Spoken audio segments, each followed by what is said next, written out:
Naliligaw siya, nag-iisa sa kuwebang ito, ngunit ngumiti siya nang may maramdaman siyang malapit. Nang lumingon lamang siya sa kanto, nagbago ang ekspresyon ng bata. Nanlaki ang mga mata at sa harap niya mismo ay may kalansay na may nakakabit na malaking insekto sa ulo. Sumugod ang bagay na yun upang kagatin siya at muntik nang masunggaban ang kanyang binti. Nag-iisip siya kung bakit may isa pang halimaw, samantalang kalalaban niya lang ng isa. Ito ang parehong uri ng nilalang na kumagit sa kanyang braso kanina, at mukha itong uri ng parasito, dahil nakakabit ito sa leeg ng halimaw. Ngunit anuman ito, kung aatakihin niya ito dapat itong mamatay sa huli. Maliban na lang kung hindi, dahil nabasag ang kanyang pamalo.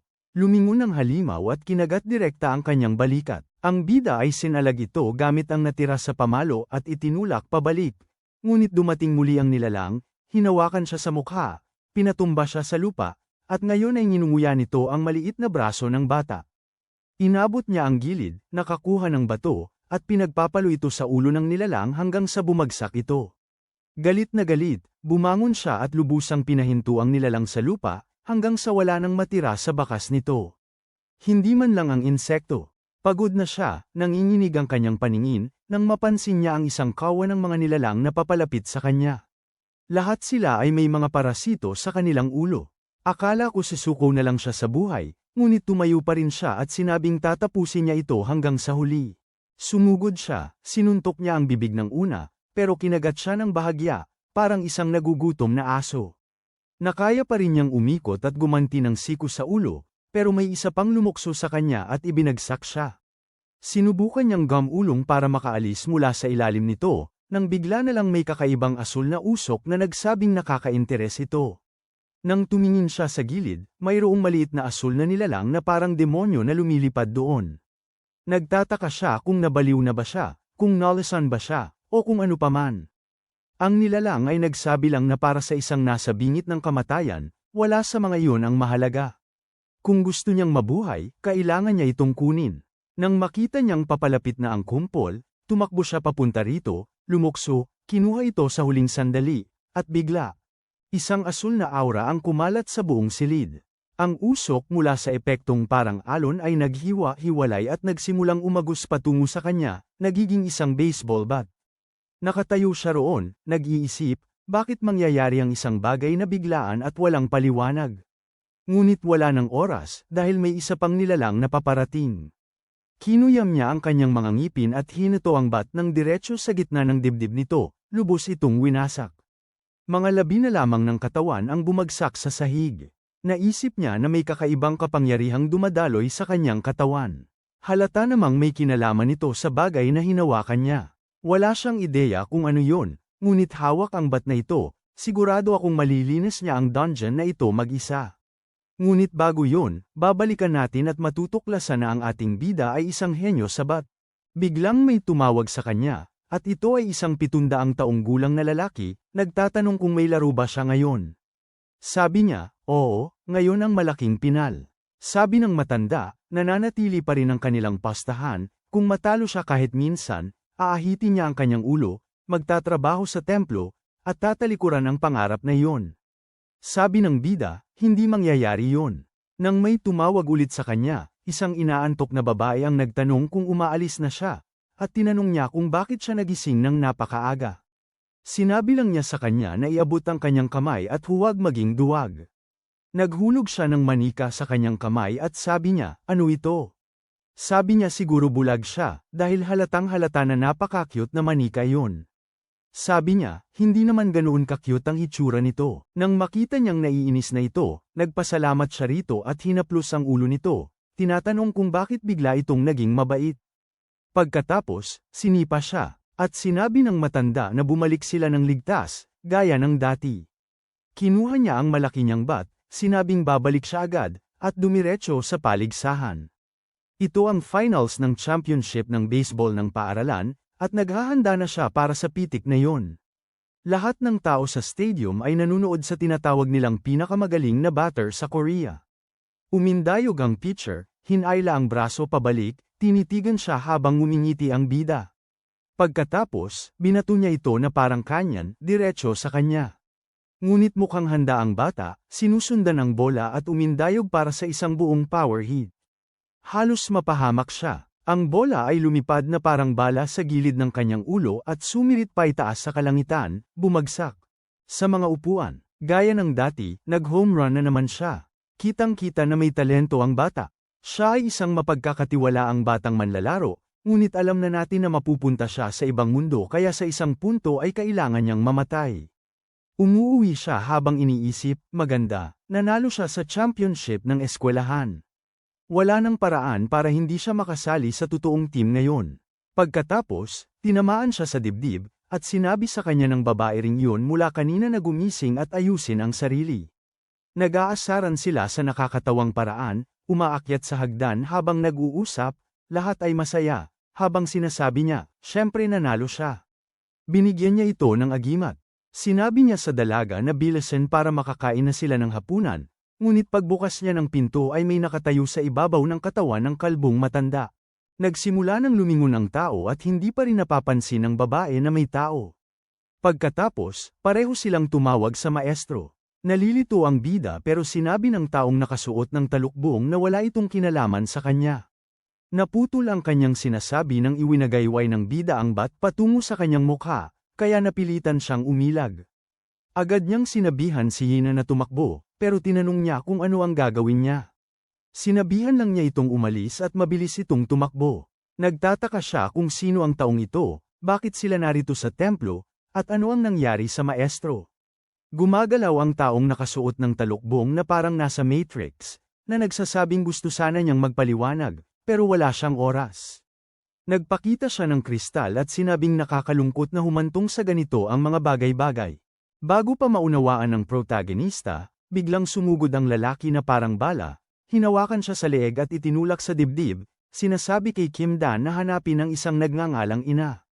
Napansin ng protagonista na ang mukha ng estranghero ay kahawig ng sa kanya, at pagkatapos ay bumagsak ang sahig sa ilalim niya at siya'y nahulog sa kawalan.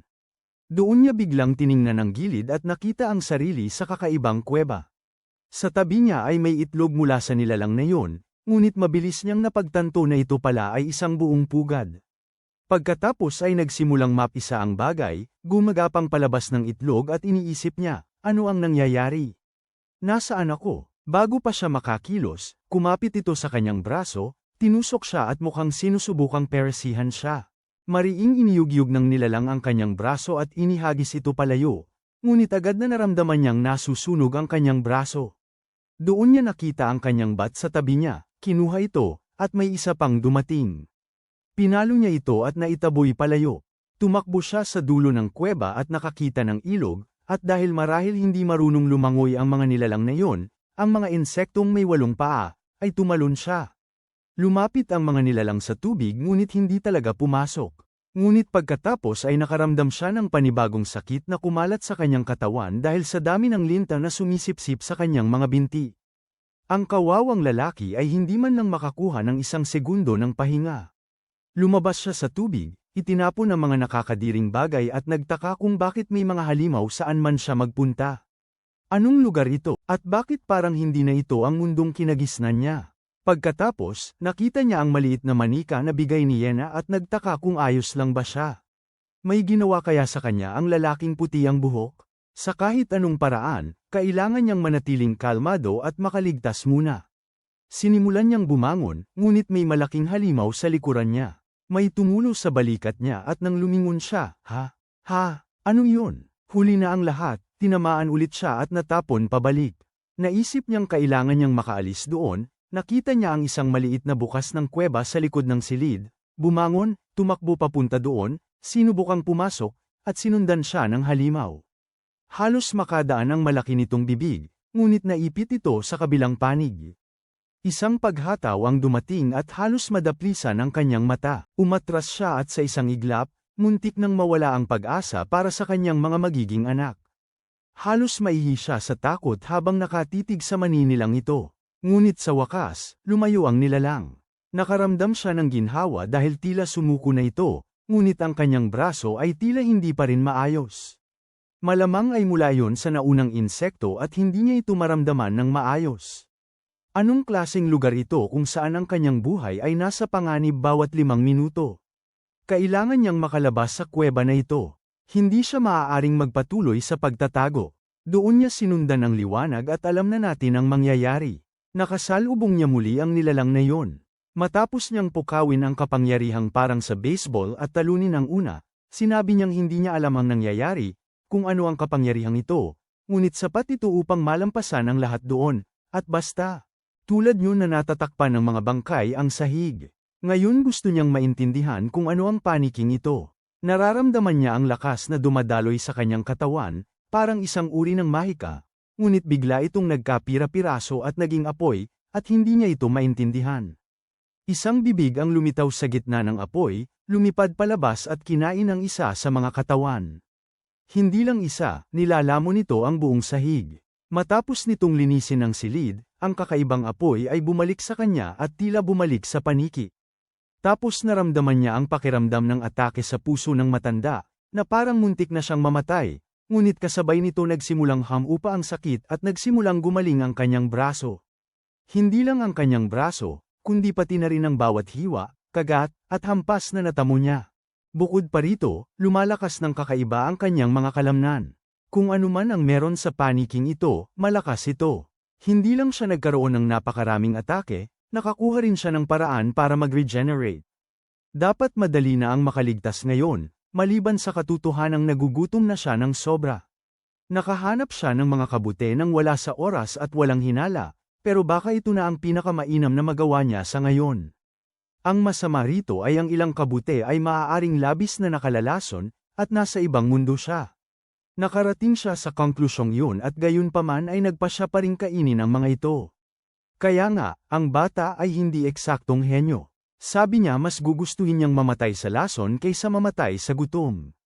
Sa kaalaman mo lang, kayang mabuhay ng halos 30 araw nang hindi kumakain, ikaw ay magiging medyo nang balangkas, pero nagbunga ang kanyang pagsasapalaran, sabi niya masarap ito. Tunay ngang isang pastahan ang napanalunan niya. Pagkatapos niyang makabawi ng lakas, nagsimula siyang mangolekta ng mga bagay na kakailanganin niya para makaligtas. Bumalik pa siya sa tubig na may linta. Kahit kediri, at least mainom niya ito. Kinuha rin niya ang mga linta mismo. Dahil sa teknikalidad ay baka makain niya ang mga ito, hindi niya alam kung dahil ito sa paniki, pero walang masamang nangyari. Hindi pa rin niya alam kung anong kuweba ito, pero posible ang makaligtas. Paulit-ulit na lumilitaw ang mas marami pang halimaw, tulad nitong Morlock na agad siyang inatake ng walang pag-aalinlangan, ngunit nasuklian ito ng isang hampas sa ulo. Napansin ng bida na bawat nilalang na umaatake sa kanya ay laging pinaparasituhan, at ang maganda ay sa tuwing pumapatay siya ng isa, kinakain ulit ng staff bat ang mga nilalang. Sa oras na mangyari yun, lalong lumalakas ang katawan niya, mas nagiging malakas siya. Ganoon siya nagsisimulang umangkop sa lugar na ito. Ang tanging nilalang na lagi niyang tinatakbuhan ay yung apex predator. Yun, hindi, wala siyang lakas ng loob para doon. Ang maganda ay paminsan-minsan lang ito lumalabas, para bang binabantayan ang pugad. Pero may napagtanto siya, matapos maglakad kung saan-saan, nasa maling bahagi siya ng labasan. Dahil narating na niya ang bawat sulok ng mapa na ito, at ang tanging paraan ay bumalik sa kung nasaan ang mga itlog at lumipat sa ibang silid. Maganda ang pakiramdam niya sa direksyon. Ang problema ay ibig sabihin yun ay dadaan siya sa silid kung nasaan ang predator na yun. Paano niya haharapin yun kung mahuli siya sa labas ng walang panangga? Nagsisimula ng maubos ang kanyang motibasyon, at siya ay nagtataka. Kung makalabas siya at makauwi, makikita pa ba niya ang kanyang pamilya muli? Paano kung manatili siya dito habang buhay? Sino ang taong yon? Sa wakas, nagpasya siya. Hindi niya malulutas ang alinman sa mga yon hanggat hindi siya nakakalabas dito muna. Balik tayo sa silid ng itlog. Maraming maliliit na nilalang ang naglalakad-lakad, at wala doon ang malaki. Para sa isang taong may pinakamalas na kapalaran, sa wakas ay nakakuha siya ng kaunting swerte. Napansin niya na hindi masyadong sensitibo ang mga nilalang, kaya nagsimula siyang gumalaw ng dahan-dahan na may kaunting ngiti sa kanyang mukha, malinaw na nawala sa sandaling may mabaling buto. Ngunit, kakatwa, lumingon siya at hindi tumugon ang mga nilalang. Labis ang kaba niya, ngunit nagdiriwang siya dahil sa kung anong dahilan ay madali ito. Nakalabas siya ng silid at iniwan ang mga nakakainis na insekto, ngunit pagkatapos ay pumasok siya sa isa pang silid na may butas sa kisame at napakaraming itlog. Sarado ang silid, kaya isa itong panibagong walang labasan. Malinaw ang sagot, kailangan niya ng paraan upang maabot ang kisame upang marating niya ang ilaw na iyon, ngunit pagkatapos ay gumalaw ang lupa sa ilalim ng kanyang mga paa. Tumingin siya pababa. Oo, mahusay. Naapakan niya ang maninila. Biglang umikot ito at sinaktan siya, tinamaan siya sa gitna ng dibdib at napatumba siya sa sahig. Bumangon siya na humihingal, masakit ang tiyan. Mukhang itong huling silid ang pahingahan ng nilalang, at agad itong sumugod, muling nagtangka ng isang malaking kagat. Sinusubukan niyang tumayo, tinitigan ito. Ikinampay niya ang bat sa atake at nagawa niyang makakuha ng berdeng dugo, at ngayon ay may tapang na siya. Tiningnan niya ang halimaw at sinabi, "Kaya, ano sa tingin mo?" Iba sa dati, sumugod muli ang halimaw, ngunit ngayon ay nakapagtataka, napagtanto niyang nakikita na niya ang paparating na mga atake, at napansin ng bata na anuman ang nangyari sa kanyang katawan, nasa ibang lebel na siya. Nakatama siya muli sa mahinang punto ng halimaw, at nagsimula itong mamulupot sa sakit. Seryoso, paano nakikipaglaban ang 4-7 na batang ito sa isang nilalang na 6 na palapag ang taas? Wala akong ideya. Pero nakikita ang mga sugat na iniiwan niya, sumisigla siya, sinasabing mananalo siya. Oo, doon nagiging masama ang mga bagay, dahil sinabi lang niya ang isang bagay na hindi dapat sabihin. Biglang, binuksan ng nilalang ang malaking bibig nito at umungol. Nagsimulang yumanig ang buong lugar. Wala siyang ideya kung ano ang nangyayari, pero halata na tinatawag nito ang bawat nilalang sa pugad. Kakailanganin mo ng bagong uri ng kapangyarihan, dahil sa tingin ko hindi na sapat ang isang patpat. Ay oo, hindi ko naisip yun. Pinapahina na niya ang kalaban gamit ang paniki. Siguro dinalhan siya ng nilalang ng mga gamit para pahinain ang kalaban at makabawi, alam mo. Tingnan mo, ang lupa ay puno na ng mga halimaw na hindi na gumagalaw, habang nakatayo siya doon, humihingal. Iniisip niya na sa ganitong takbo, hindi ito matatapos at mamamatay na siya. Teka, akala ko siya ang nakatama ng perpekto, pero siya pala ang nasaksak sa dibdib. Tusok na tusok, pero anong nangyayari, nagawa ng bida na basagin ang binti ng halimaw. Yumalulong ang nilalang, at nagawa niyang makahulagpos, may tulak ang binti palayo, pero para na siyang gumagawa ng lawa ng dugo. Humihingal siya, lumalabo na ang paningin niya, nagiging itim at puti ang lahat. Nagiging parang Resident Evil ito. Marahil ay dahil sa pagkawala ng dugo, pero marami pa ring mga nilalang ang lumalapit. Eksena sa pelikula, lahat sila ay lumundag at nanigas sa ere, at nagtataka siya kung ito na nga ba. Kung dito na siya mamamatay. Ngunit pagkatapos, bigla na lang, lumitaw si Hina sa tabi niya at sinabi sa hanggal na iyon na huwag sumuko. Kailangan niyang bumangon dahil naghihintay sila ng maestro. Pagkatapos ay naging asul na usok siya, sinasabihan siyang manatili sa kanyang mga paa. Bumalik ang bida sa realidad. Tumingin siya sa gilid, inabot ang pamalo, pinagmamasdan ang hanay ng maliliit na halimaw na nakabitin sa hangin, tumatalon papasok. Isang bugso ng asul na apoy ang sumabog, dahilan upang sumalpok ang mga nilalang sa dingding. Ngayon, nakatayo ang bida doon na may suot na kalahating maskara. Sa totoo lang, may estilo. Kalahating maskara na may apoy sa lahat ng dako, sinasabing sawa na siya sa mga insekto. Umungal ang maninila sa kanya, at sumugod ang bida na may bagyo ng apoy. Hinayla niya pabalik ang pamalo at humawak. Nilusaw niya lang ba ng buo ang lahat? Mga piraso ay nalaglag, mga bahagi ng braso na parang bigla na lang nagkawatak-watak. Hindi nakapagtataka na siya ang pinakapropesyonal na tagapalo sa Korea. Ang tanging natira ay ang ibabang bahagi ng mga binti ng nilalang. Nagsimulang bumuhos muli ang apoy mula sa pamalo at ang nilalang ay sumugod muli para kumagit. Ang katawan ng maninila ay lubos na nawasak. Maging ang bida ay kinilabutan sa mga tunog, ngunit pagkatapos ay nagsimulang damaloy sa kanya ang enerhiya. Walang duda, hindi aabot sa 20 ang batang ito, dahil bumagsak na naman siya dahil sa pananakit ng dibdib. Ang maganda ay pagkatapos ng sakit ay nagsimula siyang maghilom, hanggang sa naglaho maging ang butas sa kanyang dibdib. Sabi niya sobrang sakit at mas gugustuhin niyang hindi na maranasan yun muli. Ngunit halata, dahil ang nilalang na yun ay higit na malakas kaysa sa iba, ang lakas na nararamdaman niyang nakuha ay hindi kapanipaniwala.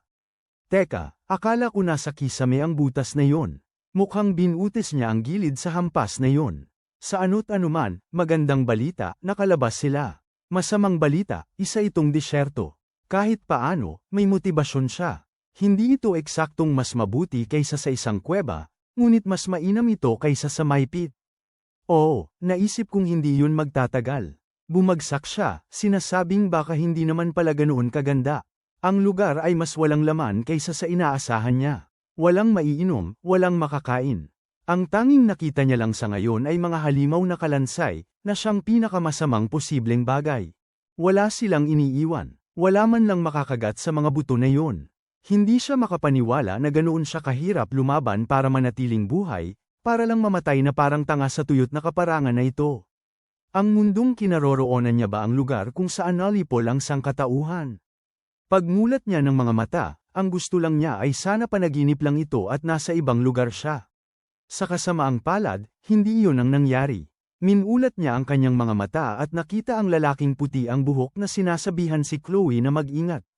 Nagbunyi ang maliit na batang babae, na sinasabing mukhang buhay pa siya. Makalipas ang ilang sandali, nakatayo siya doon na nakakrus ang mga braso, na sinasabihan siyang tumigil sa pag-iyak dahil pumapangit siya. Sabi niya, alang-alang sa Diyos, tulungan niyo ako. Kayo ang unang mga taong nakita ko rito na makakausap ko talaga. Sinasabi ng lalaking may puting buhok sa kanya na kumalma ng kaunti. Mas mabuti kung magpapahinga sila saglit. Ayaw ni Chloe, mahaba pa ang araw na haharapin nila. Gusto niyang magpahinga ngayon. Sabi niya, hindi sila pwedeng magpatuloy maglakad na ganoon ang kalagayan niya. At isa pa, mukha siyang masaya na nakahanap ng isa pang tao, kaya mas mabuti kung hindi siya mamatay. Gumawa siya ng naiinis na mukha, tumalikod, at sinabing naiintindihan niya.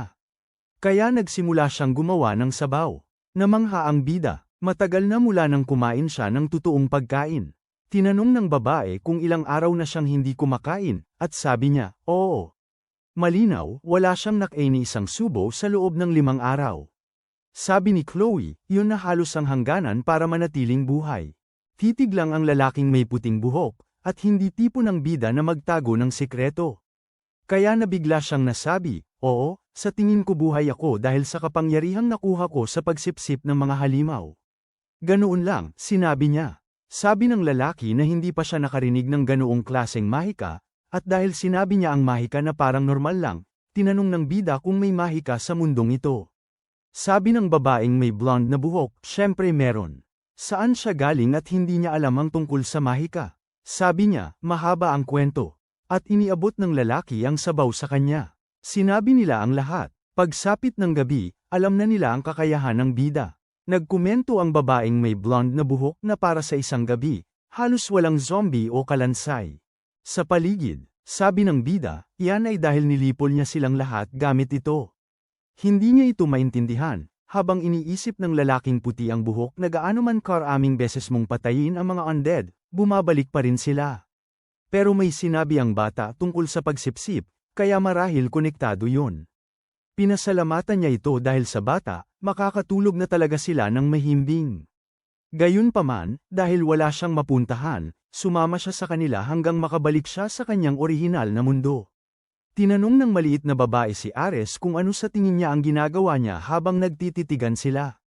Ang bida ay napakasaya at sentimental, na sinasabing lubos niyang pinahahalagahan ito. Malinaw na hindi yun nagustuhan ng babae. Kinabukasan, nangongolekta sila ng cactus sa disyerto, at sinabi ng bida na maraming alam si Chloe. Sabi niya, oo, kung tumatawid ka sa disyerto na tulad nito, iyon ang pinakakaunting kailangan. Gumawa siya ng kakaibang mukha, sinipa siya nito at sinabi niyang ipinapaalala nito sa kanya ang kanyang nakakainis na maliit na kapatid na babae. Nagpatuloy sila sa pag-uusap at sinabi ng bida na natuto siya kay Ares tungkol sa ekolohiya ng halimaw at kung paano lumaban, at nalaman din niyang narito ang dalawa para patayin ang isang uri ng boss. Sigurado ang bida na siya ay sinuwerte. Hindi sila mukhang normal na tao sa mundong ito, dahil malinaw na mabubuti sila. Gabi na, nasa tent niya ang bida, at dumalaw si Ares para sa isang huling bisita sa gabi. Nako, nasaan ang mga babae sa kwentong ito? Dahil lang propesyonal ang bata sa paggamit ng paniki, kailangan lahat lalaki, hindi ako tagahanga.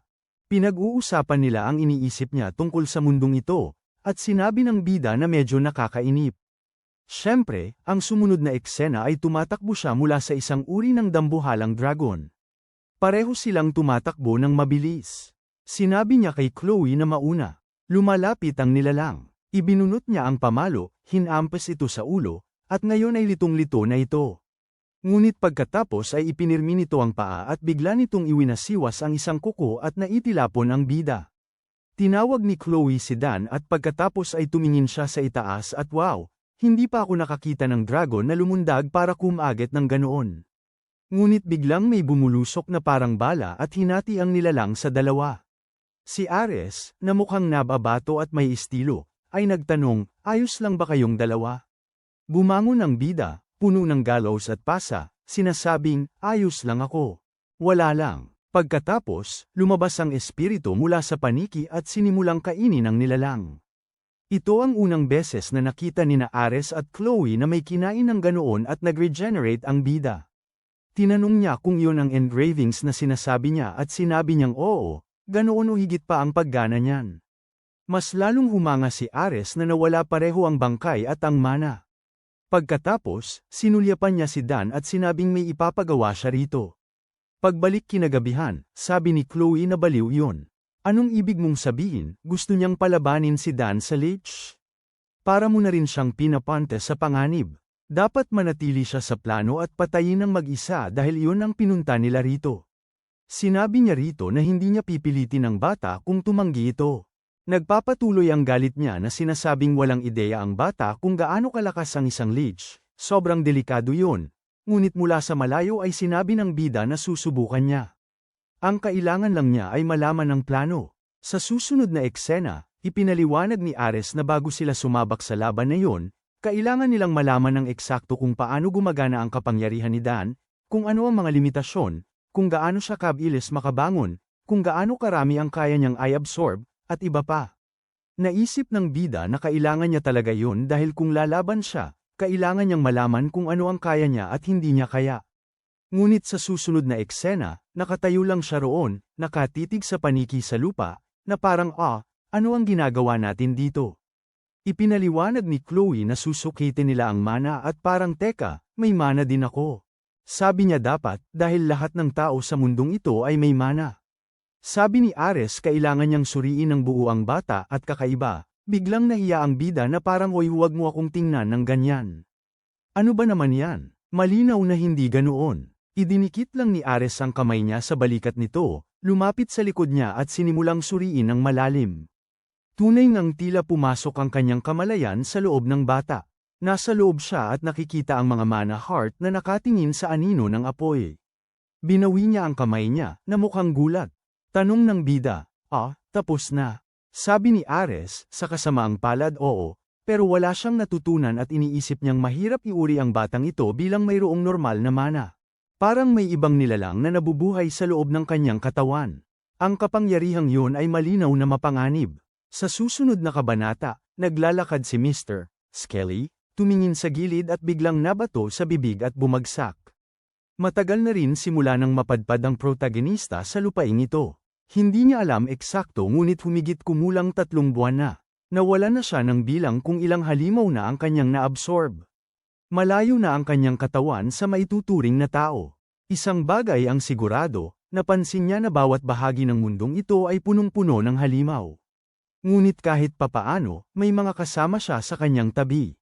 Mamaya, kumakain sila, nagtatawanan, at nagsasaya habang nanunood si Ares. Mukhang sinasanay ng protagonista ang kanyang mana control, ngunit sa kasamaang palad hindi ito. Napakagaling. Inasahan yun ni Ares at ang bata ay tila hindi nga magical type. Sinabi niya rito na huwag sumuko dahil malinaw na mayroon itong kakaibang enerhiya sa loob niya. Kaya oras na lang ang hihintayin bago niya matutunang kontrolin ito. Sinabi niya na sabik na siyang labanan ng lich, hanggang sasabihin ni Ares na hindi niya direktang lalabanan ang lich. Mukha man siyang malakas, malayo pa rin siya sa antas na kailangan para doon. Ang tanging kailangan lang niyang gawin ay kunin ang lakas mula sa labi sa huli. Wow, ang galing naman. Kaya siya ang magsasaka at ang iba ang makakakuha ng karanasan. Ang sarap ng buhay. Tumayo si Ares at sinabing mangyayari yun sa loob ng ilang araw at nagsimulang lumipas ang oras. Maglakad sa araw, talunin ang mga halimaw sa gabi, kumain sa gabi, maglakad sa araw, matulog sa gabi, lumakad sa araw, matulog sa gabi. Kawawang Chloe, pagod na pagod siya. Sabi ni Ares, malapit na sila. Pero seryoso, medyo malupit ka. Bakit mo papatayin ang leech na ito? Tingnan mo kung saan ito nagtatago. Hayaan mo na lang itong matulog doon ng mag-isa. Dumaan sila sa isang bagay na parang Grand Canyon at sa wakas ay narating ang libingan ng leech. Akala ko ay isang piita na puno ng halimaw, ngunit pagpasok nila ay medyo walang laman ito. Sa loob, sinabi ni Ares na mag-ingat, anumang bagay ay maaaring mangyari doon. Sabi ng bida, nakakatawa. Nagsasalita siya na para bang may maltong susulpot sa likuran nila at paglingon niya, iyon nga ang naroon. Sabi ng maliit na multo, paano mo ako nakita, bata? Siya ay nagulantang at hinato ito sa bibig gamit ang bat, at namatay ito. Umalis silang tatlo, litong-lito na gumana rin ang kanyang bat sa isang espiritu. Habang naglalakad, tinanong ng pangunahing tauhan kung ano ang isang leech. Ipinaliwanag ni Ares na sila ang mga pinuno ng mundo ng mga patay. Ang leech ang lumilikha ng pagkabuhay muli at nag-uutos sa lahat ng mga kalansay sa lugar na iyon. Sa teorya, kung ang isang leech ay bumalik ng buo ang lakas, bubuo ito ng isang hukbo ng mga undead upang sirain ang mundo. At kaya kailangan itong patayin bago nito mabawi ang lakas na iyon. Oo, naiintindihan ko na ngayon kung bakit kailangan naming pumunta sa dulo ng mundo upang tugisin ito. Ang problema sa isang leech ay sa tuwing pinapatay mo ito, pagkalipas ng 100 taon ay babalik ito. Doon siya nagkaroon ng ideya matapos makita ang kapangyarihan ni Dan. At kung sasaklin niya ang leech, ibig sabihin ba ay hindi na siya makakabalik? Nagatubili ang bida sandali at sinabi, parang magandang ideya nga. Siya muna ang mag-uuna, gusto niyang malaman kung talagang magiging ayon sa plano ang lahat. Hindi niya kayang saklain ang lahat ng halimaw, at higit pa roon, hindi niya nga alam kung paano niya ito kokontrolan. Ngunit sa mismong sandaling yon, nauuna na ang tanga ng mag-isa, hindi ba? Isang hakbang lang sa patibong ng mag-isa. Sumigaw si Ares na mag-ingat siya, ngunit huli na ang lahat. May isang bilog na pentagram diretso mula sa impyerno sa ilalim niya, at biglang naglaho ang bata sa lugar na iyon. Lahat ng iyon upang ang bida ay kailangang humarap sa leech ng mag-isa. Ngunit mabilis kumilos si Ares. Naglaho ang bata at tumatakbo na siya ng mabilis, hinablat si Chloe at sumugod pasulong, sinasabing kailangan nilang umalis agad doon. Sinasabi niya sa sarili na hindi niya pwedeng kalimutan na ito ang uri ng lugar kung saan laging may mga surpresa. Ang bida ay nakahandusay sa lupa sa posisyon ni Yamcha, pagkatapos ay tumayo sinusubukang alamin kung ano ang ilaw na yon, nasaan siya, ano ito. Doon niya ito napansin. Nakatayo siya ng magkaharap sa isang malaking tarangkahan na parang isang higanteng 3D na pinto ng bungo. Medyo halata na ito ang silid ng leech. Sigurado siya. Ang magandang bahagi, hindi siya nawala ng kahit anong bahagi ng katawan at buhay siya. Ang kailangan lang niyang gawin ay manatiling kalmado at hintayin si Ares, na sa ngayon ay nilulusob si Mr. Mga kalansay sa buong bilis. Sinasabi ni Ares kay Chloe na ang inapakan ni Dan ay isang teleport ng leech. Tinanong niya kung saan siya ipinadala, at sinabi ni Ares na halata namang malamang nasa silid siya ng leech. Akala ko malayo ang bida, pero sa totoo lang ay nagulat siya habang nakatitig mismo sa leech. Matindi ang disenyo, at pinagpapawisan ng malamig ang bida. Ang maganda, tulog ang nilalang. Ang masama, mukha itong malakas, kaya kung magising ito, tapos na siya. At nasa loob na siya ng silid. Mas mabuting manatiling tahimik na tahimik para hindi siya makapukaw ng ibang spell o patibong. Maliban bigla na lang nagsimulang gumana ang tungkod ng mag-isa. Walang ideya ang bida kung bakit at syempre nagising ang leech. Sumulyap pabalik si Sung Jinwoo ng Deep Web at tumayo ang huling boss. Nag-iisa siya sa bulwagan at ang bagay ay purong aura lang. Samantala, tumatakbo si Ares kasama si Chloe, at nagtatanong siya kung ano ang tunog na yon. Sabi niya nagising ang bagay. Sa gitna ng bulwagan, ang bida ay napatigil. Ang halimaw na yon, ngayon ay naiintindihan na kung bakit sinabi ni Ares na ito ay nasa ibang antas. Binuksan ng nilalang ang isang bunganga sa mismong harapan niya. Lumulutang ang leech, itinuro ang isang daliri. Tumingin ang bida sa gilid, ngunit sa kaparehong segundo, isang lilang bowl ang enerhiya ang lumipad patungo sa kanya. Agad niyang napagtanto, napakalaki nito kaya walang paraan upang umilag, kaya't sinubukan niyang ipagtanggol ang kanyang sarili at inihampas ang bat dito. Ano yan? Ibinabalik niya na parang siya ang hari ng baseball. Gulat ang leech, sumabog mismo dito. Tumingin ang bida, nagsimulang mawala ang usok, at buo pa rin ang nilalang. May inilagay itong parang pananggalang, at nagtataka ang bida kung paano niya lalabanan ng isang umaatake ng ganoon. Pagkatapos ay itinuro ng halimaw ang pataas, at nagsimulang lumitaw ang maraming galamay. Napuluputan ang mga braso at binti ng bida, hindi siya makakilos at muli siyang tinitigan, at pagkatapos ay sinabi nitong may kakaiba siyang kapangyarihan. Ang pinagmulan daw ay ang puso nito. Lumapit ang halimaw sa kanya, isang kamay ang nasa dibdib, sinasabing kailangan niyang usisain ang loob nito para malaman, ngunit pagkatapos ay isang itim at puting hiwa ang tumagos sa lahat. Pareho silang tumingin sa gilid, at tingnan mo kung sino ang dumating. Si Ares, ang aura ng taong yun ay hindi kapanipaniwala. Ngayon, kung iisipin, siya lang mag-isa ang ipinadala para harapin ang leech kaya talagang at siya ang taong yun. Ang mga galamay na nakahawak sa bida ay bumitaw at siya'y bumagsak sa sahig. Pagtingin niya sa itaas, sinasabi na ni Ares na umalis ka. Mula rito ako na ang bahala. Ang leech ay nagpakawala ng sunod-sunod na atake. Si Ares ay nakatayo lang doon. Pagsabog, usok sa lahat ng dako. Inakala ng halimaw na madali lang ito ngunit syempre mula sa usok, isang espada ang sumilaw at hinati ang leech sa dalawa. Si Ares talaga ang panghuling boss. Nahati ang nilalang ngunit ito'y nagre-regenerate, at sinasabi nito na konektado silang dalawa. Sa parehong malupit na kapalaran. Kaya ba si Ares ang pumatay sa leech 100 taon na ang nakalipas? Ganito na ba ang paulit-ulit na pagpatay at pagbabalik sa loob ng mahabang panahon?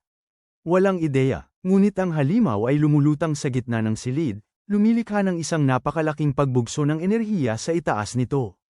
Ang kalaban ay nagtanong kung ano yun at sinabi ng leech na ngayon ang simula ng katapusan. Isang haligi ng enerhiya ang tumama sa lupa, liwanag sa lahat ng dako. Pagsabog na parang isang spirit bomb. Ngunit si Ares ay nakatayo pa rin doon, hindi nasaktan.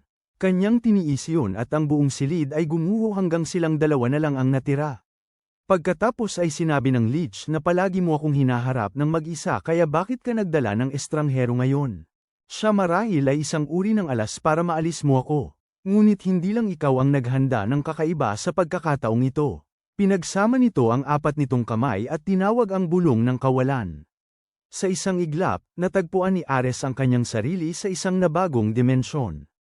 Oh, parang Jujutsu Kaisen. Sinabi ng nilalang na dinala niya ito sa isang espasyo na para lamang sa kanilang dalawa. At napagtanto ni Ares na yun ang plano mula pa sa simula. Oh, sabi ng leech, ngunit gusto nitong malaman kung anong meron sa Regalong dala niya. Ang bal-araw na nilayon upang tumusok sa puso nito. Sayang at ang bal-araw na yun ay itututok na sa kanya ngayon. Teka, ano, nalito si Ares. Pagkatapos ay napagtanto niya na naaapektuhan siya ng isang uri ng pangkaisipang mahika. Ang problema ay malinaw na hindi ito madaling mawala. Sa isang normal na laban, maaari niyang paglaanan ng oras ang paghahanap ng solusyon ngunit sa presensya ni Dan, mapanganib ito. Maaari siyang mamatay, at hindi ito makatarungan, ngunit maraming alok ang ipinupukol sa bida. Sinasabi ng leech na isuko niya ang kanyang buhay, laman at dugo at matatanggap niya ang lahat ng kapangyarihang kailangan niya. Ngunit pagkatapos, lumitaw ang isang asul na usok na mukhang silangan at nagsabing hindi. Ang sisidlang ito ay kanya. Kaya ngayon, isa sa isa na lang sila. Sinabi ng nilalang sa leech na matapang siyang pumasok sa dominion ito nang walang takot. Ang amo ay nakatayo lang doon at hindi nauunawaan ang nangyayari. Pagkatapos, bumalik si Dan sa realidad. Nabali ang spell, at ang leech ay nagrereklamo, nagtatanong kung ano ang pesteng dinala ni Ares sa lugar na ito. Nawawala ng isang bahagi ang nilalang at nakita ni Ares ang pagkakataon niya nang makita niya ang pinakaubod. At nahati ang halimaw sa dalawa. Nagsimulang maduraj ang leech na nagsasabing imposible yun. Tinawag ni Ares ang protagonista, tinanong kung ayos lang ba siya ngunit gusto ring malaman ng protagonista kung ano ang nangyari. Umiilaw ang baston ngunit ngayon, ang usok ng lich ay gumagalaw patungo sa kanya. Sa katunayan, lahat ng mana ng lich ay nagsimulang dumaloy sa protagonista. Ngunit iba ito sa pagkakataong ito. Dahil hindi ang baston ang sumisipsip nito at ngayon naroon siya sa matinding sakit. Lilang enerhiya sa lahat ng dako at nagulat si Ares sa dami ng mana nito. Sino mang sumipsip ng lahat ng iyon ay magkakaroon ng problema. Bumagsak ang bida. Lumapit si Ares, nagtatanong kung anong nangyari. Hanggang sa may tumawag para kay Panginoong Asclepius. Nag-atubili si Ares saglit, lumingon, at nandoon na. Mayroon tayong sandalyas. Sige, tara na. Sa susunod na kabanata, masusuri natin ang talento ng ating artista dahil ang susunod na eksena ay ang bida na nagising na may nagsasabi sa kanya na hanapin muli si Achener. Nasa isang walang laman na silid siya, nalilito, at nagtatanong kung nasaan sina Chloe at Ares. Tumingin siya sa gilid, mayroong backpack at isang liham. Nag-iwan si Ares ng mensahe. May nangyaring mahalaga, kinailangan kong umalis. Salamat, tinalo na si Lich. Ang bida ay parang, teka, anong ibig mong sabihin? Iniwan niya lang ako dito sa pinagkulungan. Ang eksena ay lumipat kay Ares na nagtatanong kung bakit siya narito. Diyos ko, ang dami mong talento, artist. Narito si Ginang Aquines, napakakinis at matangkad, sinasabing ipinapatawag ng kanyang kamahalan si Panginoong Asclepius. Kaya pala yan ang isa pang pangalan ni Ares. Tanong niya, bakit bigla-bigla? Sagot niya na hindi na ito bago dahil kailan pa ba kailangan ng kanyang kamahalan na humingi ng permiso o magbabala sa kanya tungkol sa anumang bagay. Tinitigan niya ito. Bumubuo siya ng enerhiya sa kanyang kamay at sinabing malalaman niya ang mga detalye sa palasyo. Tapos na sila rito kaya oras na para umalis. Pagkatapos ay may tumawag sa kanila, si Chloe, nagtatanong kung ayos lang ba si Dan at tungkol sa Lich at kung ano ang gagawin nila. Binati siya ni Aquines at pagkatapos ay nakita nila ang katawan ni Dan doon mismo sa malapit. Tumakbo si Chloe upang tingnan kung anong nangyari ngunit sinabihan siya ni Ares na kumalma. Nawalan lang siya ng malay dahil sa matinding gulat ng sumipsip ng mana. Wala sa panganib ang buhay niya. Nakakatuwang makita si Aquines bigla habang nag-iisip si Ares kung bakit. Marami pa siyang kailangang malaman tungkol sa nangyari at kinagagambala ito sa kanya. Ngunit wala siyang oras kaya sinabihan niya si Chloe na kumuha ng mapa, ilang pagkain at iwan ito sa tabi ni Dan. Habang ginagawa niya yun, nanunood lang si Aquines. Humanga na tila nasipsip nito ang Lich. Lumabas ang tingin ng isang kontrabida. Gugustuhin niyang guluhin ang bida. Sabi niya, talagang interesante ang kwento. Pagkatapos, napaurong siya nang sabihin ni Ares na maaari na silang umalis. Kaya nga, nagsimula na ang kompetisyon para sa kanya. Nilagpasan siya ni Ares at sinabing mas mabuting ihinto mo na ang interes mo sa binata ngayon din kung gusto mong mabuhay ng matagal. Kaya bawal na siyang tingnan, ganoon ba? Humakbang siya sa portal habang nakatitig lang ito. Sa pag-alis niya, sinabi niyang tatandaan niya ang lahat ng iyon. Balik sa bida, hindi siya makapaniwala na iniwan siya ng mga kaibigan na nakasama niya ng 3 buwan sa disyerto. Paano nila nagawa iyon? Ngunit sa anumang paraan, nakilala niya sila ng husto at alam niyang mayroon silang mga dahilan. Napansin niyang madaling tinalo ni Ares ang Lich ngunit, sa huli, siya ay halos walang silbi. At nakapagtataka rin na sa pagkakataong ito, hindi siya nakaramdam ng paglakas pagkatapos sumipsip. Gayunpaman, nasa kanya na ang buong piitan kaya dapat mayroong mahalaga. Nahanap niya ang bungo ng isang sinumpang elf na bayaning gamit, isang maalamat na tungkod. Talagang iniwan nila ang lahat ng gamit doon para sa kanya. Ngunit hindi siya interesado dahil parang mga sinumpang gamit yun. Ang tibak ng demonyo na sumisigaw, ang punyal na may bahid ng madilim na dugo. Kaya nagpasya siyang mas mabuting itago na lamang ang mapa at compass. Takot na masira, sa totoo lang, dapat lang. Kunin ang lahat at ibenta sa bar. Ang magandang bahagi, ipinapakita ng mapa ang daan patungo sa kagubatan. Ang masamang bahagi, napakalayo nito. Kinabukasan, hinampas niya ang isang kalansay at agad itong namatay. 3 buwan na mula nang huli niyang makita si Ares. Naghihirap talaga siya rito sa disyerto. Tinatawid niya ito ng mag-isa at salamat sa mga natutunan niya kina Ares at Chloe, madali ang makaligtas. Sa wakas, matapos maglakad sa tiwangwang na lugar na yun, nakakita siya ng mga kagubatan. Halos 1 taon na hindi nakakita ng kahit isang piraso ng berdeng damo. Nasa isang payapa, tahimik na lugar siya na walang halimaw. Tapos may pagsabog sa unahan. Alam na niya na ang mundong ito ay hindi magkakaroon ng tunay na tahimik na lugar. Susunod na eksena, may isang lalaking may blonde na buhok ang tumatakbo para sa kanyang buhay sa kagubatan, humihingal, nagtatanong kung bakit hinahabol pa rin siya ng bagay na yon. Isang anino na may pakpak ang lumipad sa ibabaw ng lupa, may pagsabog sa likuran niya, siya ay nahulog at gumulong palayo. At oo, magrereklamo din ako. Ito ay isang wyvern, isa sa mga astig na dragon sa kagubatan. Ang lalaking may blonde na buhok ay nagulat. Kahit si Sir Robert, ang pinakamalakas na kabalyero, ay namatay nang walang nagawa. At siya, isang simpleng mangangaso na nasa antas tanso, ay nakatakdang mamatay. Ang kawawang lalaki ay pumunta sa kagubatan para mangaso ng mga goblin at ngayon ay nakakatanggap siya ng dagandong ng wyvern sa mukha. Pero tapos na, hanggang sa may dumating na furry at sinaktan ang halimaw. Tinatanong niya kung anong ginagawa ni Ali Osha doon. Lahat ay may pangit na pangalan sa kwentong ito. Lumingon siya at sinabihan si Alt na tumayo na at itayo ang sarili mula sa lupa. Tumayo siya pero tinatanong kung anong ginagawa niya doon. Siya dapat ang panlinlang para makatakas siya ng buhay. Nako, masyadong furry ito. Tingnan mo ang suot na yan. Talagang nagpakita ng tunay na kulay ang artistang yan dahil lang pinuri ko ang talento niya kay Aquinas. Sabi niya, walang paraan na makukuha ng salbaheng iyan ang lahat ng puntos para sa sarili niya. Naging emosyonal si Alt at nagsabi, sige kung ganoon. Kaya, ano ang plano para harapin itong Milk Farm Furry Girl?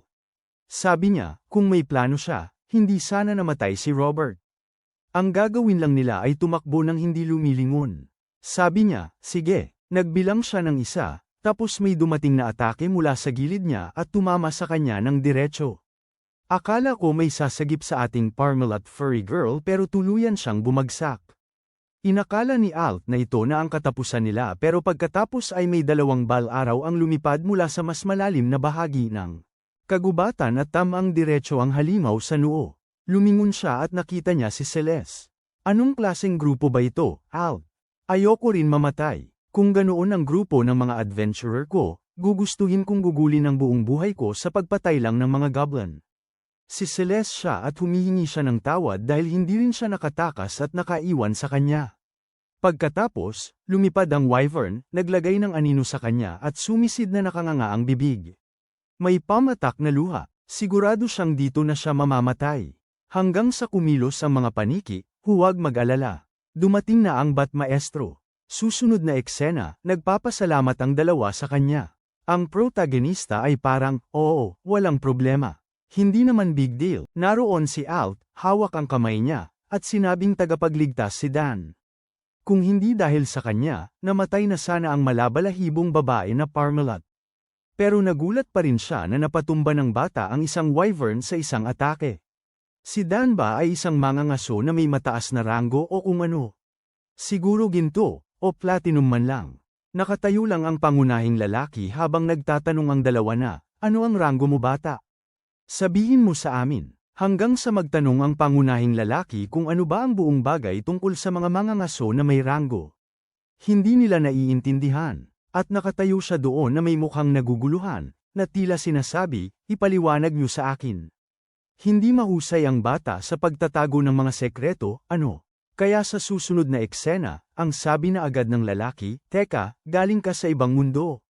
Medyo nailang ang pangunahing lalaki tungkol dito. Sinasabing sa tingin niya'y mahirap paniwalaan, ngunit, totoo yun. Sabi ni Alt, hindi naman makatwira na iligtas niya ang kanilang buhay para lang magsabi ng ganoong kasinungalingan kaya pinaniwalaan niya ito.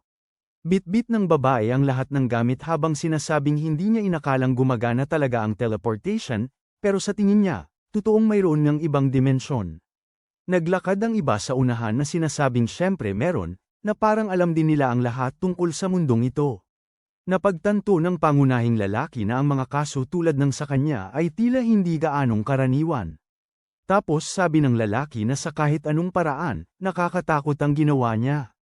Hindi lang niya pinatay ang bagay na yun, nagpatawag din siya ng halimaw na lumamon sa bangkay. At paano yun naging club?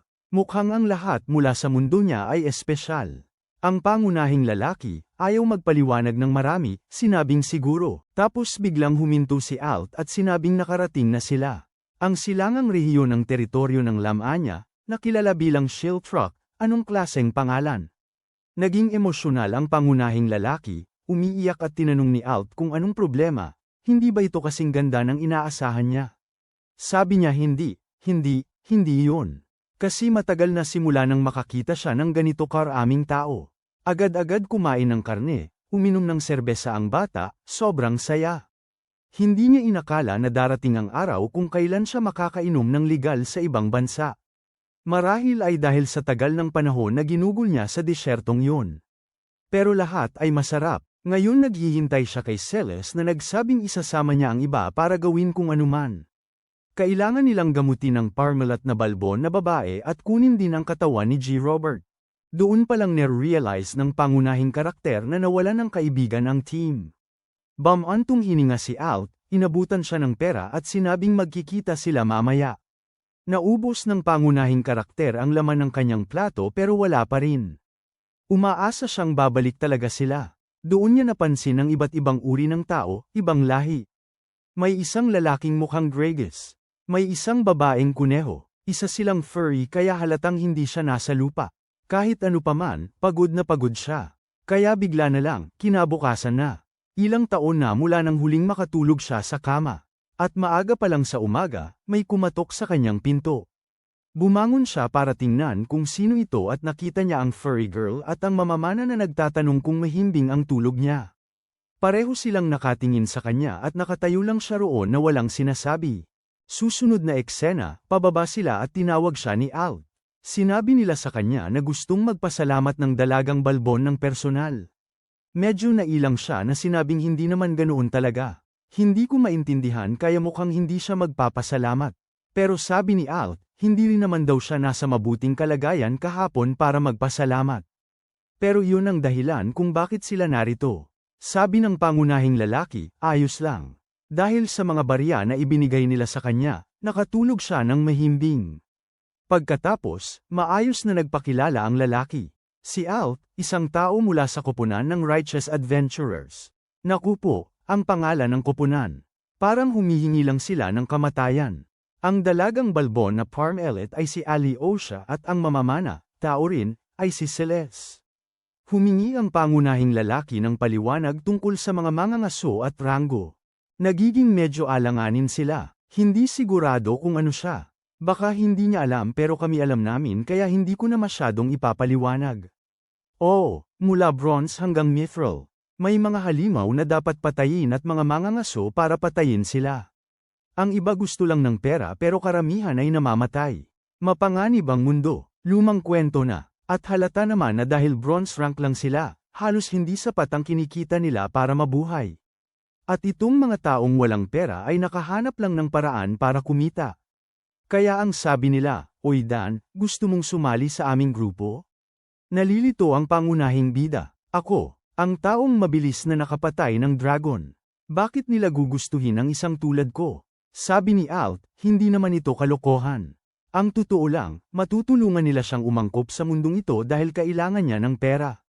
At tuturuan siya kung paano gumagana ang mga bagay-bagay at iba pa. Ang pangunahing lalaki ay iniisip na kailangan muna niyang maging matatag at saka palang maghanap ng paraan pabalik sa kanyang mundo. Ang babaeng balbon ay biglang tumayo, sinasabing alam niyang malakas ito. Sinabi ni Celes na tinamaan niya ang wyvern kaya hindi sila mapanganib. Ngunit biglang may sumigaw, sinungaling. Mula sa kawalan. Ibinagsak ng dragon ang mesa, nagtatanong kung anong klase ng kwento ito tungkol sa pagpatay ng dragon sa isang sampal. Isang babaeng blonde ang lumitaw, sinasabing kung magsisinungaling sila ay dapat gawin itong kapanipaniwala. Sinabihan ng babaeng balbon si Mary na huwag makialam at sinagot naman ni Mary na hindi sila dapat nakikishare ng mesa sa isang alaga. Ang mga babae mula sa paksayo ng mapang Ipang Maharlika. Bagay naman ang pangalan. Galit na galit ang dalawa sa kanila, handa ng lumaban. Habang tinitingnan ni Mary ang pangunahing lalaki at tinanong kung siya ang pumatay sa wyvern. Oo raw, tinanong niya kung may dala siyang ebidensya. Kung ibinente niya ang mga bahagi nito, halimbawa, malaki ang kikitain niya. Malinaw na walang bahagi at sinubukan ni Alt na magdahilan tungkol sa mga pangyayari ngunit agad sinabi ni Mary na ngayon ay malinaw na nagsisinungaling sila. Na parang hindi sila magdadala ng mga bagay mula sa ganoong halimaw kung napakalaki ng halaga nito. Sinabi ng pangunahing lalaki na tama na at sinabihan siyang tumahimik. Tinanong niya kung ano ang mangyayari kung hindi siya tumahimik. Ano ang gagawin niya? Humanda siyang makipag-away sa kanya, na parang handa siyang mang-api ng mga walang kalaban-laban sa lungsod. Pagkatapos biglang may isang lalaking kulay kahel ang buhok na lumitaw at humingi ng paumanhin. Nanunood ang pangunahing lalaki, hindi niya masyadong maintindihan. Sinabihan ni Mary si Brian na huwag makisali sa usapan ng ibang tao. Nagpaumanhin siya pabalik, sabi niya parang siya ang nakasira sa kanilang usapan, hindi ba? Siya rin ay mula sa mapang Apang Maharlika. Kaya hindi mo rin siya mapagkakatiwalaan.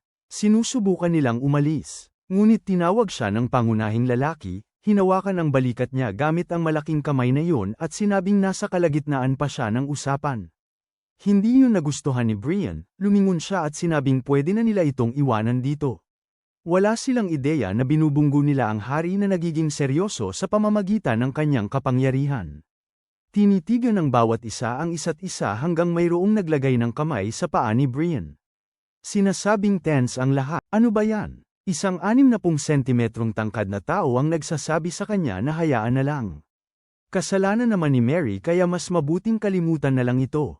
Bamantong hininga si Brian at humingi ng paumanhin sa pangunahing lalaki. Pagkatapos, sinabi ng babaeng may naka-unlock ng 2.0 na pandinig na ang kwentong ito tungkol sa pagpatay niya sa Wyvern sa isang atake ay mahirap paniwalaan. Ngunit sa kahit anong paraan, hayaan na lang ito. Naisip ng pangunahing lalaki na ang pinakamahinahon ay ang maliit na babae. Lumingon siya at nakita sina Alt at Celeste na mukhang naiilang at sinabi, sige na, kalimutan na natin yan. Pero sinabi rin niya na ilayo sa kanya ang pesteng si Mary. Pagkatapos, umupo siya at gusto ni Mary na dumiretso sa mahalagang bahagi.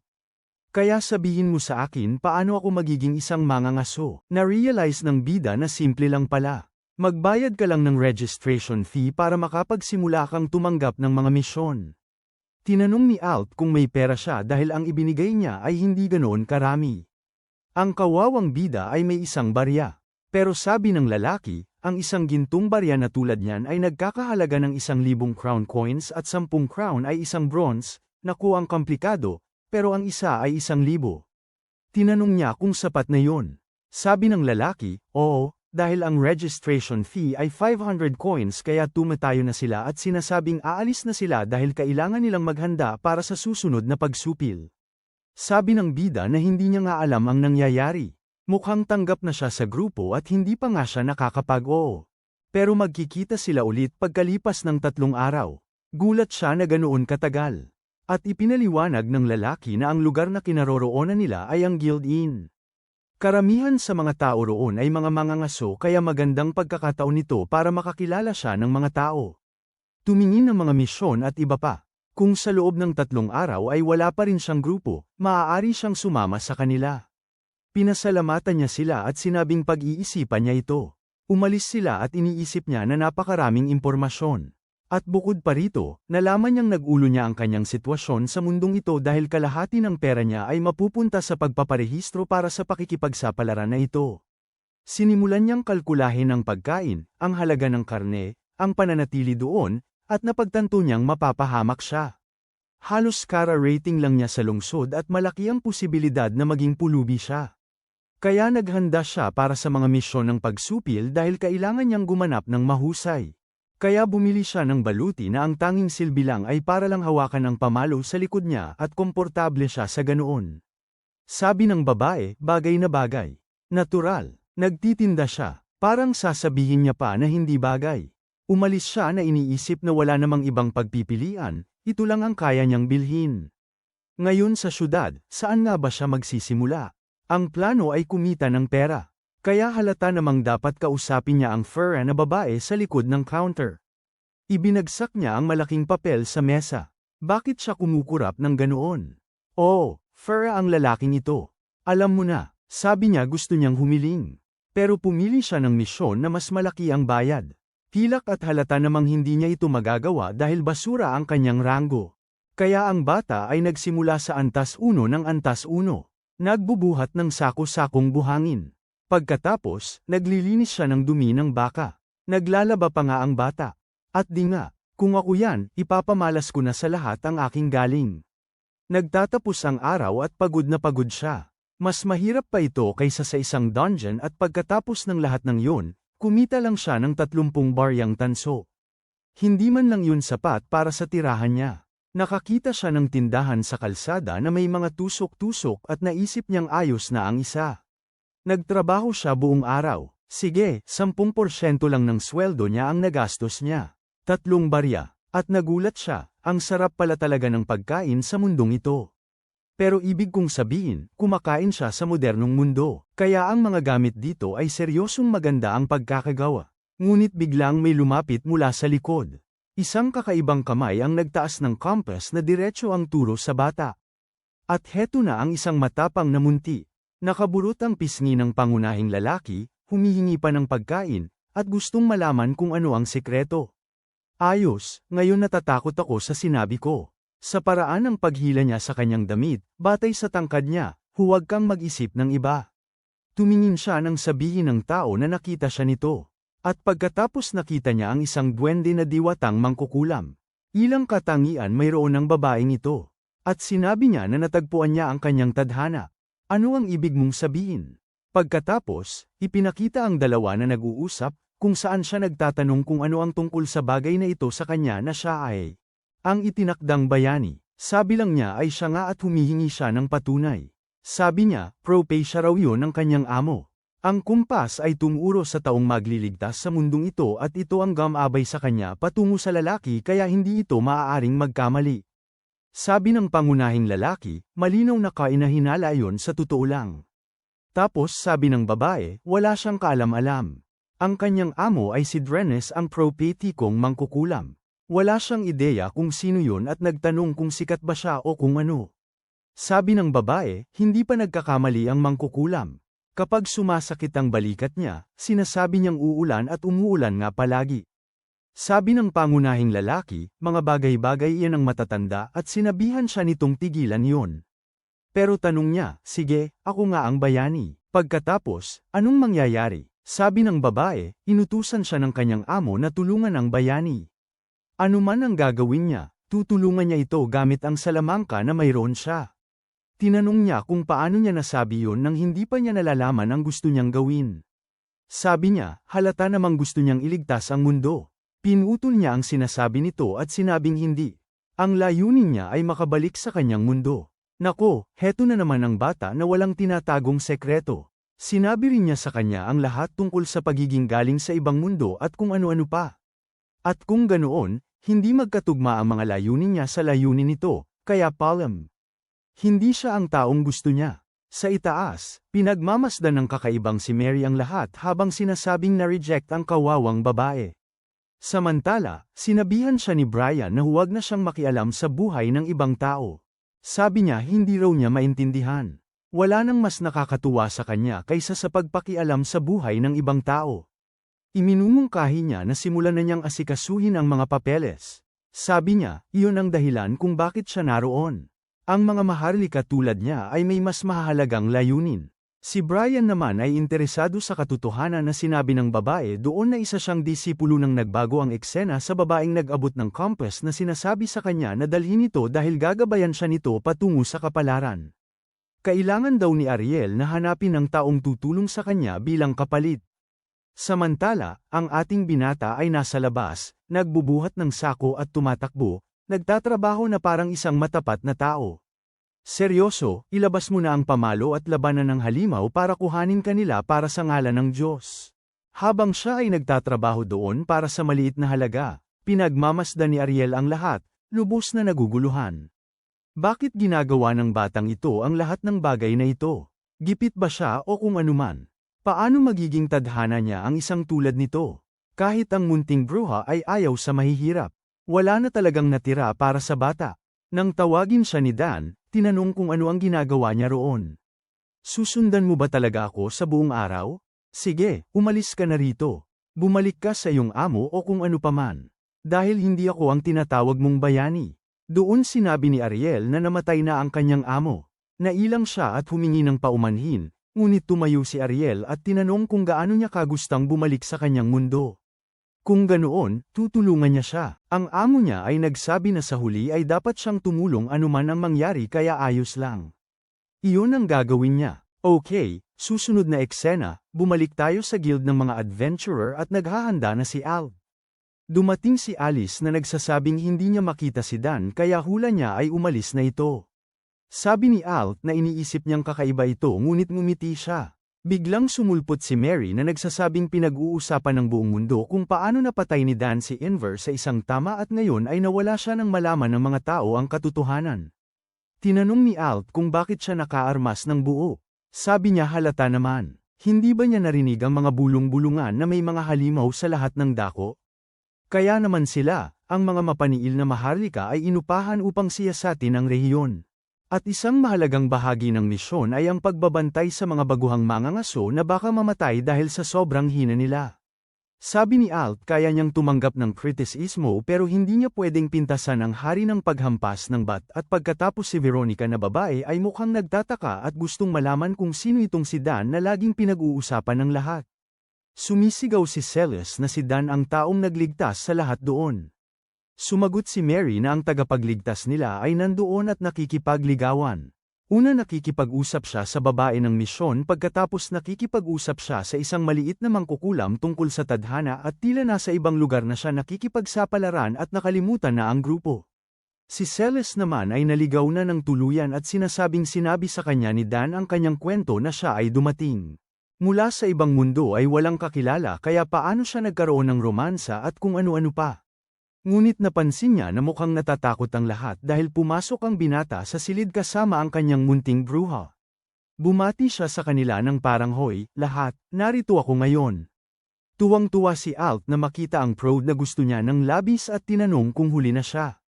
Galit na galit si Mary at tinawag silang mga taksil at ngayon ay litong-lito ang lahat dahil mukhang gusto niyang bumuo ng grupo kasama ang mga tao ni Alt ngunit ngayon ay nakipagtulungan na sila kay Dan at sa bruha nito. Sinimulan siyang tawagin ni Mary na isang taksil na walang awa, isang walang kwentang tao. Sinabi ni Alt na hindi nila pinilit ang sinuman na gumawa ng anuman ngunit una, gusto niyang malaman kung bakit may witch elf doon sa lahat ng bagay. Paano sila nagkakilala? Sabi ng bida, mahabang kwento raw pero hindi naman talaga. Ang sabi lang ng bruha, hinahanap ko siya. Ginabayan ako ng tadhana sa batang lalaki. Iniisip ng lahat na ito ay isang kamanghamanghang romansa habang si Celes ay nasa rurok na ng pagiging Celes, in love na at ang bida ay sinusubukan ipagtanggol ang sarili habang iniisip ni Brian na talagang malakas ang batang ito. Tinanong ni Alt ang pangalan ni Ariel at kung sasali siya sa team ng pagsugpo at sinabi niyang oo dahil tinutulungan niya si Dan.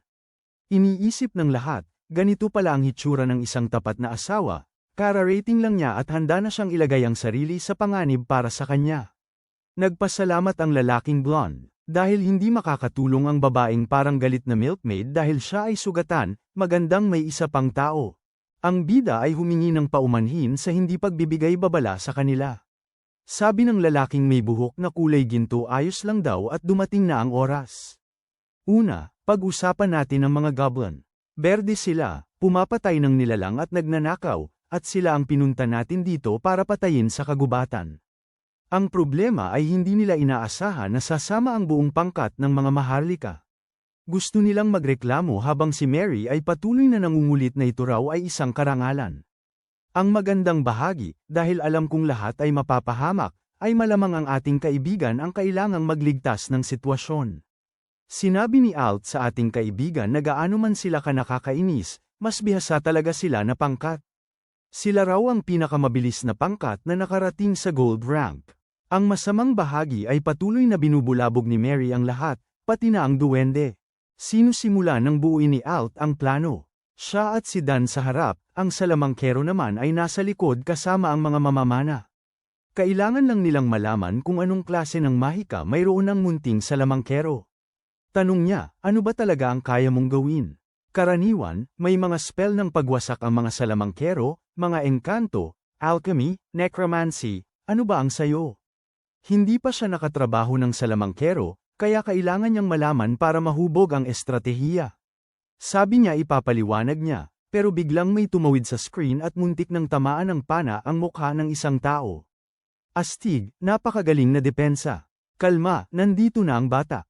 Diyos ko, ang pangit ng goblin na yun. Pero ang mga ito ay mukhang naglaban ng kaliwang mata at kanang mata nila at bawat isa ay tumakbo sa iba't ibang direksyon sa isang ibang direksyon. Talagang kailangan ng tatay ng kanilang tribo ng pagbabago. Si Brian ay naghahanda hanggang sinabi ni Mary na huwag. Sa ngayon, titingnan nila kung ano ang kanilang magagawa. Isang malaking duwende ang sumugod, nakatanggap ng suntok sa mukha, pinabagsak ang bida, madali itong napatumba. Sa isang iglap, lahat ng maliliit na berdeng nilalang ay napatumba, pangit at mahina. Mahirap ang buhay ng isang duwende. Pinupuri ni Alt ang trabaho ng bawat isa habang iniisip ni Celes na kakaiba na para silang inambush. Sa totoo lang, ang mga duwende ay hindi sapat ang tapang upang umatake ng mga adventurer. Tumatakbo lang sila. Sabi ni Alt, gusto nilang atakihin ang matatanda at bata, kaya kailangan nilang hanapin ang pugad at linisin ito. Ngunit napansin niya na mukhang naiinip ang grupo ng mga maharlika. Sabi ng bida, sige, tuloy tayo. Ano ang hitsura ng pugad ng goblin? Ngunit iba-iba ang ekspresyon ng bawat isa na nakatitig sa kanya. Ang bida ay nakatayo sa harap ng isang pulang harang. Isang bata na isang goblin. O kung anong klaseng halo. Wala siyang ideya. Sumisigaw si Alt sa kanya na tumingin sa likuran niya. Bored na lumingon ang bida at nakita ang isang dambuhalang kamay na papalapit para tatama sa kanyang ulo. Pagkatapos, nag-teleport si Mary at naghagis ng sibat na nagpatalsik sa atake ng nilalang. Ngayon, mag-aasal siya na kahanga-hanga sa susunod na 3 taon. Tinatanong ng bida kung anong ginagawa niya, ngunit nailagay na ng maharlika ang kamay sa kanyang balikat. Hoy bata, hayaan mo kaming humarap dito. Hindi mo ito kayang harapin. At iyon ang tumama sa kanyang ego. Ito ay isang Stone Mountain Troll at magiging mahirap para sa kanila ang humarap dito. Pinagsabihan ni Mary ang lahat na huwag magpabeya. Sabi ng protagonista sasali rin siya, pero sabi ni Alt hindi, makakaistorbo lang siya. Kahit malakas siya, matagal nang magkasama ang grupong ito sa labanan, kaya magtitiwala sila sa isa't isa. Mukhang nanghihinayang ang protagonista, habang nanunood lang ang maliit na mangkukulam. Tinawag ni Brian si Veronica, na pumikit at nagsimulang magpakawala ng pampalakas ng diwa ng laban. Nagkaroon ng lahat ng gintong aura, at mukhang kahanga-hanga ito, dahil kitang-kita ang paghanga ni Alt. Lumundag ang halimaw kay Mary at tinamaan siya. Naghanda siya, hinayla ang malaking kalasag, habang naroon ang napakaliit na babae, halos mikroskopiko, pinapanood ang maliit na pana na lumipad lampas sa balikat ni Brian at tumama sa halimaw sa mismong mata. Sumugod ito, tumalon sa kalasag ni Mary, inihagis niya ito pataas, at habang bumabagsak, binulag ni Brian ang isa pa nitong mata. Ngayon, halos bulag na ito. Humanga ang bida, iyon ang lakas ng isang tunay na pangkat. O kahit paano, dapat ay ganoon. Matapos makita si Ares na naglaho mula pa noong eksena sa piitan, ganoon ang itsura ng tunay na lakas. Ang problema sa mga troll ay ang kanilang regeneration. Mababawi nila ang kanilang paningin sa lalong madaling panahon. Nagpa siya ang tagapagsalaysay na ipaliwanag na ang pangkat na ito ay kilala sa estratehiya at komposisyon. Gayunpaman, ang kanilang malalang problema ay ang puwersa ng pag-atake. Gumagamit sila ng mga pana, bal-araw, ilang pangkaraniwang sibat, kaya wala sa kanilang mga atake ang talagang sumasabog o nakakapatay sa nilalang sa isang putukan. At nakalimutan ni Mary na walang gumagamit ng panibat sa lupa ng ganoon dahil ito ay ginagamit sa kabayo. At pagkatapos, sa wakas, marami na silang mga pampalakas at estratehiya. Nakakuha siya ng isa pang pampabilis, isang pampalakas ng lakas, at tiwala siya sa sarili. Sinipa niya ang kanyang maliliit na sapatos ng kabalyero, bumulusok pasulong, at wow! Para siyang naging kabayo. Hindi ko sana siya rerespetuhin, pero sige na nga. Tinusok niya ang boss. Gumawa siya ng crater, pagkatapos ay nagsimulang mag-pose na may aura na parabang siya ang pinakamagaling, at pagkatapos ay samukha siya ng dugo. Kaya ito pala ang isang pangkat na gold rank. Nakapatay ka lang ng isang halimaw, at pagod na pagod ka na agad ng ganyan? Tinanong ni Brian kung ayos lang siya, at sinabi niyang syempre ay ayos lang siya. Siya ay isang maharlika, at ang isang maharlika ay laging kailangang maging halimbawa. Nagsasalita pa lang siya at agad siyang tinamaan ng palaso mismo sa balikat. Tapos na ang pagpapakyo, nalugmok siya sa pagluhod, tumingin sa unahan, at nakita niyang puno ang kagubatan ng mas marami pang trolls at goblins. Nalilito si Brian. Bakit may hukbo sa harapan nila? Parang eksena sa Attack on Titan. Hindi maintindihan ni Alt kung saan nanggaling ang lahat ng ito. Tinawag ni Mary si Veronica, sinabihan siyang kunin si Eren at lumayas na silang lahat doon. Sabi niya, bibili siya ng oras, tiyak na. Mamamatay siya. Tinanong ni Brian kung nawawala na siya sa katinoan, ngunit pinutol niya ito, sinabihan siyang huwag na ulit magsalita. Gagawin lang niya ang tungkulin niya bilang isang maharlika, ngunit mayroong malapit ng magputol sa lahat ng iyon. Drama. Ang bida ay nagtanong kung ano ito. Bakit nila siya labis na hinihiya? Bakit nila iniisip na wala siyang gagawin? Ang kanyang grupo ay nakatanaw, nagtataka kung ano ang kanyang binabalak. Sinabi ni Mary sa kanya na tigilan na ang pagmamatigas at umalis na. Imposible ang labang ito, at marumi ang sandata niya. Ano ang bagay na yun sa kanyang likod? Kahit naswertehin siya at makapatay ng isa o dalawa, may halos 100 sila. Ngunit ang bata ay parang nagiging buong si Sung Jin-woo na. Kung ikukumpara sa Lich, wala ito. Sinabi niya sa kanya na tigilan na ang mga usapan, ang mga kwento, wala ng oras. Saka, isa sa mga troll ang dumating mula sa likuran. Isang malaking kamay na handa nang dumakip sa kanila. Ngunit humakbang ang bida at humataw, sa isang iglap, natanggal ang braso ng nilalang at nawala ito. Ang lahat ng maharlika ay parang, ano ba naman ito, habang ang malaking troll ay nahihirapan sa malayo. Ang bida ay nagtanong sa malaking veterano kung ano ang plano. Nang tumingin siya, nakita niyang sabik na sabik lumaban ang lahat. Sabi ni na Alt at ng iba pa, gagawin nila ang lahat. Kahit na hindi ito gaanong kalaki. Hindi ko pa rin maintindihan kung bakit tayo nakikinig kay Mary. Ang bida ay pwedeng sumugod na lang, o baka hindi. Siguro hindi pa siya ganoon kalakas. Inutusan niya ang likurang hanay na huwag hayaang makalapit ng husto ang mga goblin, at sinabi niyang sila ni Dan ang bahala sa unahang hanay. Ngunit pagkatapos, humakbang si Ariel at sinabing siya na ang bahala rito. Malakas ba siya? Ngumiti siya ng bahagya. Pakiramdam ko ay malapit na itong maging isang meme. Imposibleng gagawin niya talaga ito, dahil sabi niya tinatanong mo kung ano ang specialty ko. Sabi niya wala siyang specialty dahil walang salamangka na hindi niya kayang gamitin. Nagsimula siyang lumipad, inaktibo ang mana boost, focus boost, elemental boost, lumitaw ang apoy sa kanyang tungkod, nagcast siya ng parang dragon flame manifestation. Doon, binalot niya ng haligi ng apoy ang buong kagubatan. Isa itong krimen sa kapaligiran, tawagan ng ahensya ng wildlife. Ang fauna at flora ay nalipol lang.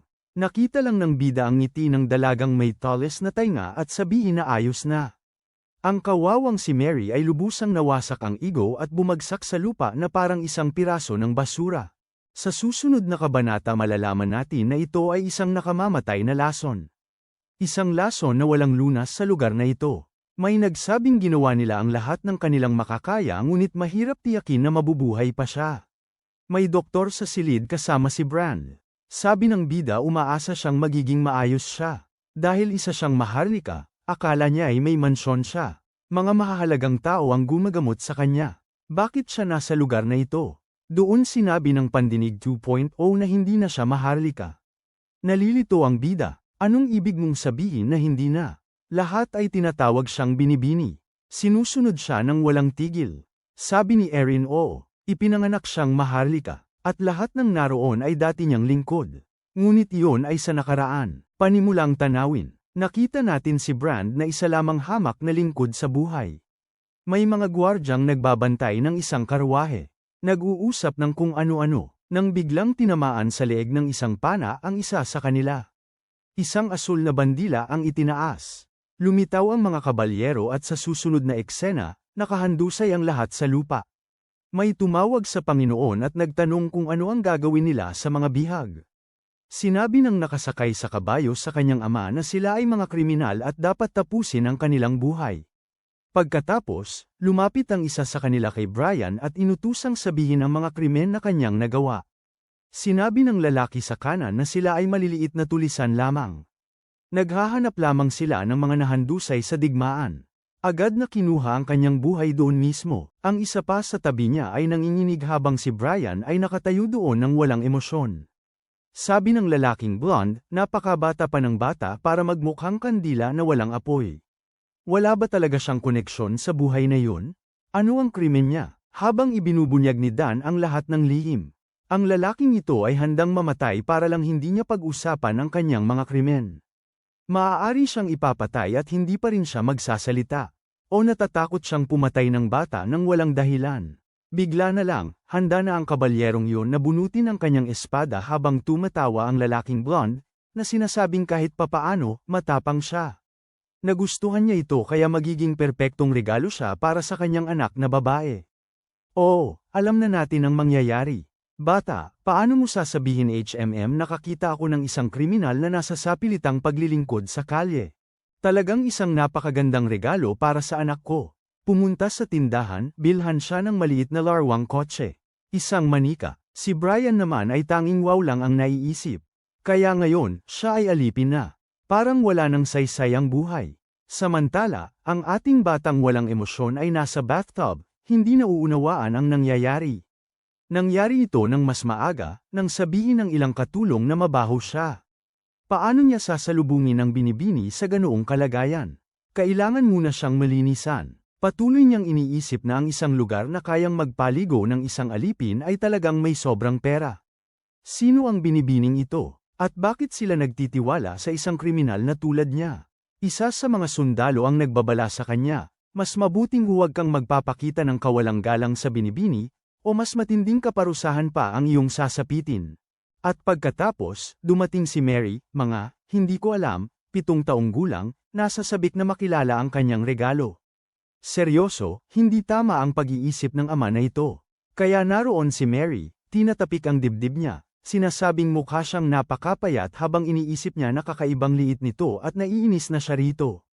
Ngunit nakangiti siya, sinasabing dahil regalo siya mula sa kanyang ama, aalagaan niya ito. Tinanong niya ang pangalan nito. Sinabi nitong Jared ang pangalan niya. At sinabi niyang hindi yun eleganteng pangalan. Huminto siya upang mag-isip at ayun na. Binigyan niya ito ng ibang pangalan. Mula ngayon, Brian na ang tawag sa kanya. At iginuguhit ng artist ang lahat ng mga cute na maliit na eksena na ito na parabang ang lahat ay nakakatawa naman. Pinangangalanan niya ang taong ibinigay sa kanya. Hindi ito nakakatawa, nakakalungkot. Mismong si Brian ay inisip na ang pangalang yun ay lubhang walang kwenta. Ang ibinigay sa kanya. Ang susunod na kabanata ay nagsisimulang sabihin na ang mga tao raw ay nilalang na umaayon. At ngayon, sa halip na maghasik ng karahasan sa mga kalye, ginugugol niya ang kanyang araw sa paggawa ng mga gawaing bahay na hindi pa niya nagagawa kailanman. At sa halip na kailangan niyang makipaglaban para lang makakain ng lumang pagkain, nagigising siya sa umaga para sa sabaw at bagong tinapay. Sa halip na makasalamuha ang mga taong nagtatangkang kumuha ng kanyang buhay, ngayon ay napapalibutan siya ng mabubuting tao. Bumati ang isang katulong habang nakatitig lang siya na parabang hindi siya sanay dito. Tinanong niya kung nasasanay na siya sa mga bagay-bagay, kung ano ang iniisip niya, ngunit sinabi lang niya na wala siyang dapat ireklamo. Tiningnan niya at inilagay ang kamay sa kanyang mukha, sinasabing mukhang siya nga ay mas mabuti. Ang noo niya ay nagpapakita nito, walang ideya kung ano ang ibig niyang sabihin doon, ngunit namumula siya ng husto. Tinatanong niya kung ano ang ginagawa niya bigla, at pagkatapos ay tumigil siya upang isipin na mayroon lamang isang problema sa bagong buhay na ito. May sumisigaw ng pangalan niya, at pagtingin niya ay si Mary, na nagsasabing gusto niya ng matatamis. Sabi ni Brian ang problema ay halata namang siya, tinatawagan siya buong araw. Sinasabi niya rito na tanungin ng mga katulong kung bakit lagi siyang tinatawagan.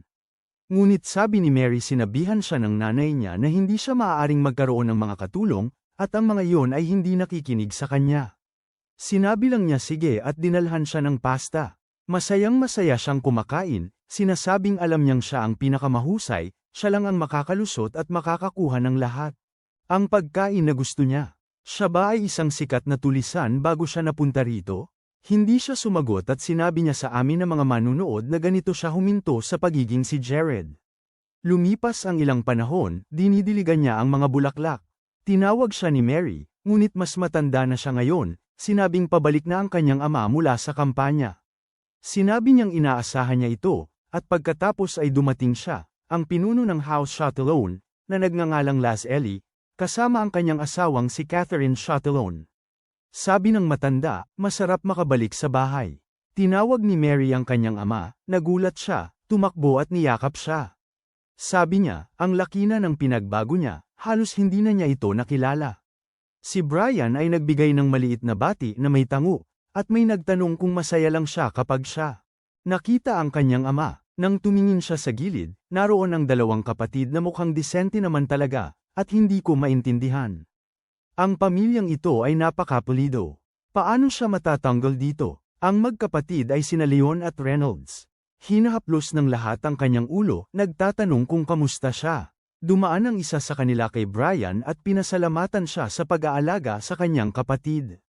Medyo nailang siya, ngunit tinatawag na ni Las Ellie ang lahat upang kumain. Nakahanda ang mesa, mga piraso ng karne, ngiti, tawanan, lahat ay relax, masaya. Inalis nila ang mga plato. Tinawag siya ni Las Ellie at sinabing gusto niyang makipag-usap. Ngunit sa gabi, habang naliligo, doon niya sinabi na 5 taon na simula nang narito si Brian. Paano siya namumuhay sa lugar na ito? Sumagot si Brian na wala na siyang mahihiling pa, at lahat ito ay dahil sa Panginoon. Binigyan niya ng buhay ang isang lalaking patay na, at isang dahilan para patuloy na manatiling nakatayo. Pagkatapos ay tiningnan siya ng Panginoon at sinabi, dahil binigyan niya siya ng buhay, handa ba siyang gugulin ito para sa kanya? Napaurong si Brian na para bang nag-iisip, naku, parang napasubo ako. Isang kabayo ang dumating sa harap ng kastilyo kasama ang isang hukbo. Oo, dumating ang grupo para tuluyan kang lupigin.